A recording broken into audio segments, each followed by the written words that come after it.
विद्यार्थी मित्रांनो, इयत्ता 5वी इंग्लिशमध्ये आता आपण पेज नंबर 3 हे पाहणार आहोत. यापूर्वी ए टू झेड आपण पाहिलेलं आहे. पेज नंबर 3 पहा.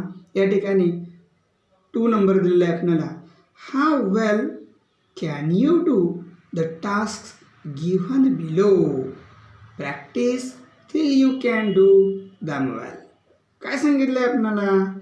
खाली दिलेली कामे तुम्हाला चांगली जमतात का? ते चांगली जमेपर्यंत त्यांचा सराव करा. आता इथं खाली आपल्याला कामं दिलेली आहेत, वर्क दिलेले आहे, टास्क, डिफिकल्ट वर्क दिलेलं आहे.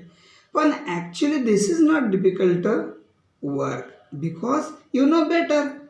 कारण तुम्हाला हे चांगलं अगोदरच माहिती आहे. बघा तरी पण या ठिकाणी काय काय दिलेलं आहे. एक येलो कलरचा बॉक्स आहे, दुसरा आहे सेकंड वन ब्ल्यू कलरचा. येलो कलर बॉक्समध्ये आपल्याला काय दिलेलं आहे तर पहा. या ठिकाणी दिस इज अ रायटिंग स्किल. हा भाग कशाचा आहे? रायटिंग स्किलचा आहे. रायटिंग स्किलमध्ये काय सांगितलेलं आहे तर स्मॉल लेटर्स दिलेली आहेत. All these are small letters. म्हणजे थोडक्यात काय बाळांनो तर दुसरी लिपी आहे का नाही? तुम्हाला आठवलं का? Did you remember? बघा यापूर्वी तुम्ही हे शब्द बऱ्याच वेळा ऐकलेले आहेत. बरेचसे विद्यार्थी असं बोलतात, मला पहिली लिपी येते, मला दुसरी लिपी येत नाही. कोण असं म्हणतं मला दोन्ही लिपी येते, पहिली आणि दुसरी लिपी येते. काही जण म्हणतात की मला दुसरी लिपी येते, पहिली लिपी काही जमत नाही. अशा पद्धतीचे वेगवेगळ्या प्रतिक्रिया असतात. म्हणजे पहिली लिपी आणि दुसरी लिपी हे शब्द तुमच्या कानावरून बऱ्याच वेळा गेलेत. म्हणजेच big letters and small letters. Big लेटर्सला अजून एक दुसरं नाव आहे. कोणतं नाव आहे? Capital letters. गुड. काय नाव आहे? Capital letters. आणि आता आपण इथं येलो कलरमध्ये स्मॉल लेटर्स पाहणार आहोत. बरोबर, म्हणजेच दुसरी लिपी. Let's read. पहा. A B C D E F G H I J K L M N O P Q R S T U V W X Y and Z. Last one letter Z. बरोबर. बघा तुम्हाला आता मी small letter जे आहेत हे small letters read करून सुद्धा दाखवलेले आहेत. म्हणजे हे पुन्हा पुन्हा तुम्ही जेव्हा ऐकाल ना तेव्हा तुमची आणि या अक्षरांची ओळख होणार आहे आणि मग विसरणार नाही. बऱ्याच जणांना कसं वाटतं की स्मॉल लेटर्स अवघड आहेत, कठीण आहेत, परंतु घाबरून जायचं नाही. स्मॉल लेटर्स अवघड नाहीत. फक्त मी आत्ता ज्याप्रमाणे सांगितला तो व्हिडिओ पुन्हा पुन्हा पाहायचा. ठीक आहे. आता आपण कशाकडे येऊया? बिग लेटर्सकडे, म्हणजेच कॅपिटल लेटर्सकडे. पहा तर मग. A B C D E F G H I J K L M N O P Q R S T U V W X Y and Z. बरोबर. म्हणजे आता पहिल्या लिपीची ओळख झाली, कॅपिटल लेटरची पण ओळख झाली. यांनाच आपण बिग लेटर्स असे म्हणतो आणि स्मॉल लेटर्सची पण ओळख झालेली आहे. आता आपल्याला या 2 बॉक्सच्या खाली काय सांगितलं आहे ते पाहूया. पहा तर इकडे आपण कॅन यू म्हणजे तुम्ही करू शकता का? कॅन म्हणजे काय बाळांनो? शकणे. कॅन यू छोटासा क्वेश्चन आहे. Yes you can. काय आन्सर? Yes you can. म्हणजे तुम्ही हे करू शकता. काय काय करू शकता? हे करू शकता का आणि तुम्ही करू शकता असं सांगितलेलं आहे. म्हणजे तुम्हाला प्रश्नातच उत्तर दिलेलं आहे.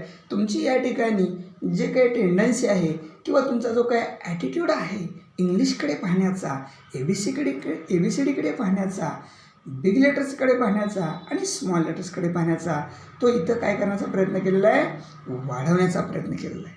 म्हणजे काय, तुमचा कॉन्फिडन्स वाढवण्याचा प्रयत्न केलेला आहे. कॉन्फिडेंटली तुम्हाला हे जमणारच. बघा मग, write all the small letters on a single line. म्हणजे हे सर्वच्या सर्व वरील येलो कलरच्या बॉक्समधील जे काही स्मॉल लेटर्स आहेत ते काय करायला सांगितलेत, एकाच ओळीवरती लिहायला सांगितले. पहिली क्रिया, फर्स्ट स्टेप. सेकंड स्टेप पहा, write all the small letters on a plain paper. Plain paper. यापूर्वी तुम्ही कधीतरी किंवा काही विद्यार्थ्यांनी जी आपली 4 लाईन जी नोटबुक असते, म्हणजे 4 एगी वही असते, या 4 एगी वहीमध्ये सराव केलेला असणार आहे स्मॉल लेटरचा. पण आता काय सांगितलेलं आहे बघा, write all the small letters on plain paper.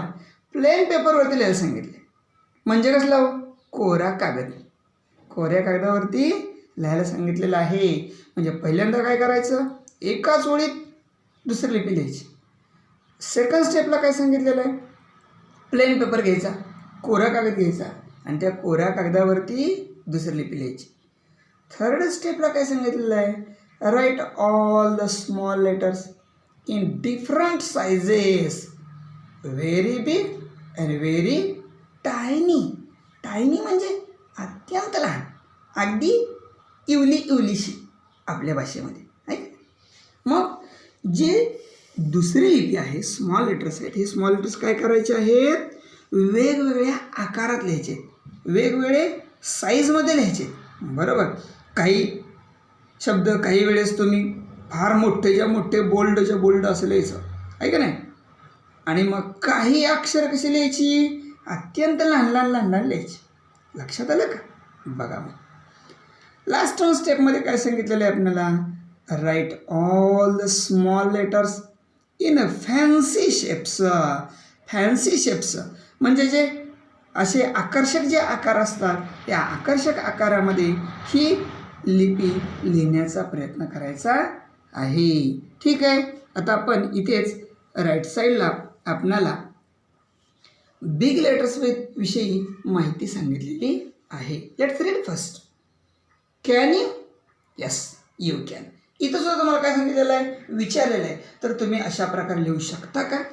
आणि त्यांनीच आपल्याला सांगितलेलं आहे, हो तुम्ही लिहू शकता. म्हणजे आपणाला येतंय का न येतंय हे त्यांना माहीत आहे. म्हणजे आपला आत्मविश्वास ते वाढवतात आणि आपण एकदा का लिहिलं का आपल्याला मग ते येतं. बाळांनो, एक नियम आहे इंग्रजीमध्ये, तो कोणता, practice makes a man perfect. Practice makes a man perfect. This is a proverb in English. इंग्रजीमध्ये एक म्हण आहे. ठीक आहे, म्हण आहे. पण याचा अर्थ काय, सरावाने मनुष्य परिपूर्ण बनतो. म्हणजे तुम्ही सुद्धा अशा पद्धतीने सराव केला तर तुम्ही सुद्धा परफेक्ट व्हाल.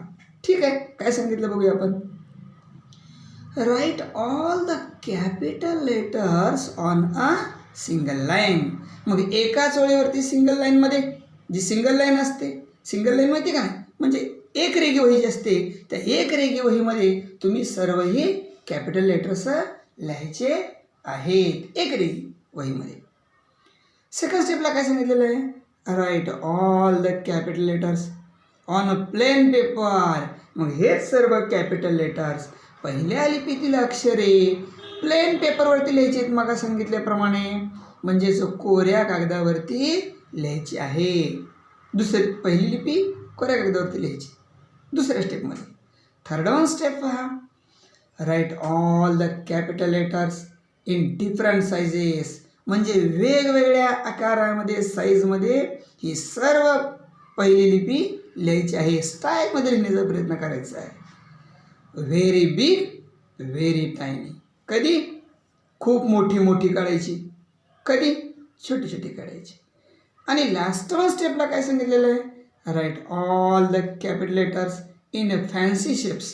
फॅन्सी शेप्समध्ये म्हणजे अशा आकर्षक आकारामध्ये पहिली लिपी काढण्याचा प्रयत्न करायचा आहे. म्हणजेच काढायचे. तुम्हाला नक्कीच जमेल. थोडंसं प्रयत्न करा. यापैकी जे जमतंय तेवढं जास्तीत जास्त. आता तुम्हाला याच्यात अवघड काही नाही. स्मॉल लेटर्स आहेत ते सिंगल लाईनमध्ये लिहायचे आहेत, म्हणजे एक रेघी वहीमध्ये स्मॉल लेटर्स लिहायचे आहेत. आणि पहिली लिपी आहे ती पण आपल्याला काय करायचं आहे, एक रेघीमध्ये लिहायचे. दुसरी स्टेप काय सांगितलेली आहे, तर स्मॉल लेटर्स काय करायचे, प्लेन पेपरवरती लिहायचे. बिग लेटर्ससुद्धा प्लेन पेपरवरती लिहायचे आहेत. थर्ड स्टेपला आपल्याला काय सांगितलेलं आहे, स्मॉल लेटर्स डिफरंट साईजमध्ये काढायचे आहेत.